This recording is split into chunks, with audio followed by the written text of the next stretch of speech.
தென்காசி கீழப்புலியூரில் பழிக்கு பழியாக தலையை துண்டித்து கொன்ற 4 பேரை காவல்துறையினர் கைது செய்துள்ளனர்.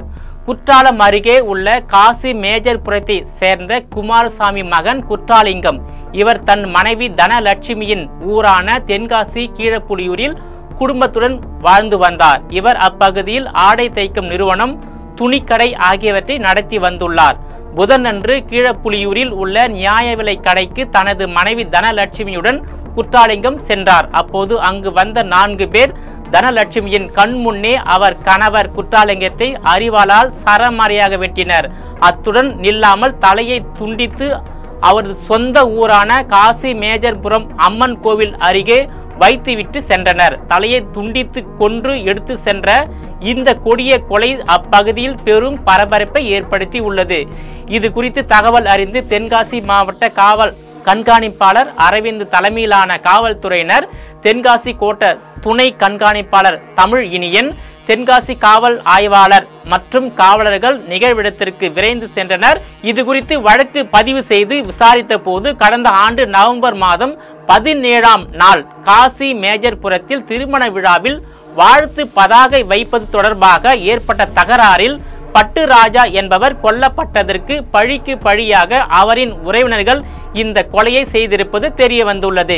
பட்டுராஜா கொலை வழக்கில் குற்றாலிங்கத்தின் தம்பி இசக்கிமுத்து, ஆனந்த் கணேசன் உள்ளிட்ட 5 கைது செய்யப்பட்டனர். பின்னர் அவர்கள் பிணையில் வெளியே வந்துள்ளனர். பட்டுராஜா கொலைக்கு பழிவாங்க செய்த இந்த கொலை தொடர்பாக காசி மேஜர்புரத்தை சேர்ந்த ராமசுப்பிரமணியன், செண்பகம், ஹரிகர சுதன், மணி ஆகிய 4வரை காவல்துறையினர் கைது செய்து உள்ளனர். கைதான ராமசுப்பிரமணியன் பட்டுராஜா மனைவியின் தம்பி ஆவார். அவர் காசி மேஜர்புரத்தில் ஆடுகளை வளர்த்து வருகிறார். இவர் இரவில் ஆட்டுக்கிடையில் உறங்கிய போது தன்னை கொள்வதற்காக சிலர் நோட்டமிடுவதாக கருதியுள்ளார். இதற்கிடையே குற்றாலிங்கம் தனது சமூக வலைதள பக்கத்தில் ஆட்டை வெட்டும் படத்தை பதிவிட்டு இருந்ததாக கூறப்படுகிறது. எனவே குற்றாலிங்கத்தால் தனது உயிருக்கு ஆபத்து என ராமசுப்பிரமணியன் கருதியுள்ளார்.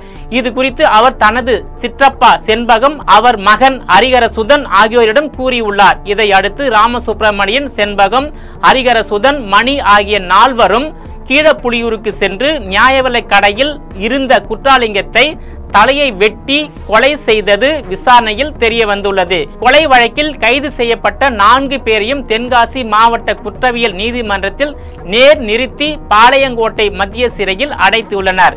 கொலையாளிகளை விரைந்து கைது செய்த காவல்துறையினருக்கு தென்காசி மாவட்ட காவல் கண்காணிப்பாளர் அரவிந்த் பாராட்டு தெரிவித்துள்ளார். அதே நேரத்தில் பழிக்கு பழியாக கொலை செய்துள்ளதும், தலையை வெட்டி எடுத்து சென்று ஊர் அம்மன் கோவில் முன் வைத்துள்ளதும் பழங்காலத்தில் நிகழ்ந்த இனக்குழு மோதல் பண்பு மக்களாட்சி நடைபெறும் இந்த நாகரிக காலத்திலும் தொடர்வதையே காட்டுகிறது. நேயர்களே, மீண்டும் இது போன்ற மற்றொரு நிகழ்ச்சியில் சந்திக்கிறேன். அதுவரையில் உங்களிடமிருந்து விடைபெறுவது நான் உங்கள் விஜயபாலன்.